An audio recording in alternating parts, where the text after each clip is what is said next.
Good morning, people. Zen here. It is the morning of February 3rd. I want to extend a congratulations to the Kansas City Chiefs. I'm not a big Chiefs fan because I'm a Chargers fan, but I definitely don't like the Niners after what they did to my Chargers in the Super Bowl with Steve Young. So congratulations to the Chiefs. AFC always over NFC. I am today preparing for a week of frost. We've been having some strange weather in Southern California lately. The days have been getting as hot as 85 to 90 degrees. It's felt like summer in the day, and then it drops down to the 50s at night. This week, we are expecting average temperatures between 30 and 34 degrees. I'm lucky in my microclimate because I'm generally about 5 degrees warmer because of the hill that I live on, and all the cold air can just run off down into the street below. So generally I don't have to worry about frost, but just in case, I'm doing my frost preparation. From what I read, you want to water your most delicate plants effectively. Something about the water, as it evaporates, it generates heat. So a well-watered plant could better withstand frost better. And might as well do an update on my poor house avocado tree.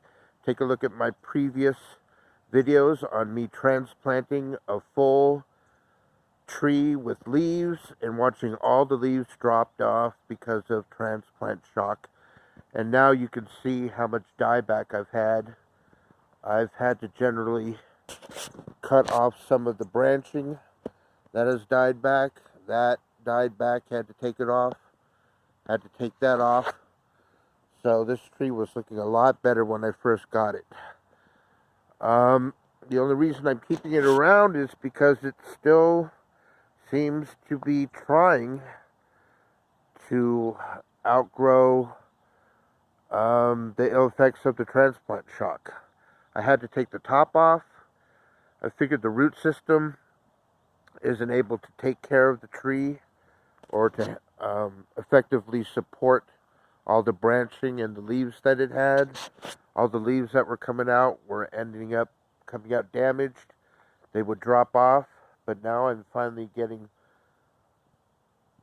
full healthy leaves. They haven't completely matured yet, but I'm hoping that they will grow out and not show damage at the tips like this leaf. This is generally what happens. It shows damages at the tips. The damage creeps to the entire leaf. The leaf drops, but I'm encouraged by all this new growth that's coming on. Look at this branching starting to come out. Look at this little branch that popped out. And then along all these stems, you can see little clusters of leaves starting to form. Look, a bunch of branching starting to come out here. So it may be that this tree has finally gotten over whatever its issues were when I transplanted it, but now comes along a whole week of frost. I don't want to take any chances. So I watered this tree quite well this week, and then I just added a bunch of shredded wood chip mulch up against the trunk, which you don't want to keep there, but during this week of frost, I'm going to keep the trunk buried. And I put in a couple posts here, and I'm going to throw this tarp over my tree at night. Another issue I have is with this rejuvenated mandarin tree. This tree was faring poorly, but I completely rejuvenated it, and it is putting off blossoms. So it's got all this flowering and hopefully fruit set. It had no oranges over the past summer. A couple oranges the summer previously, but now I've got blossoms on all this growth here, and I'm afraid of what the frost will do to them. So I'm going to throw a blanket over my mandarin tree, and then a couple other things, move my blueberry closer to the house. All the trees that I have that are in containers, I'll be moving up against the edges of the house. And, yeah, I've got my one tomato bush here. I'll probably stick like a hefty bag over it, try to protect it. And that's what I'm doing this lovely morning. Just getting ready for a whole week of really cold nights.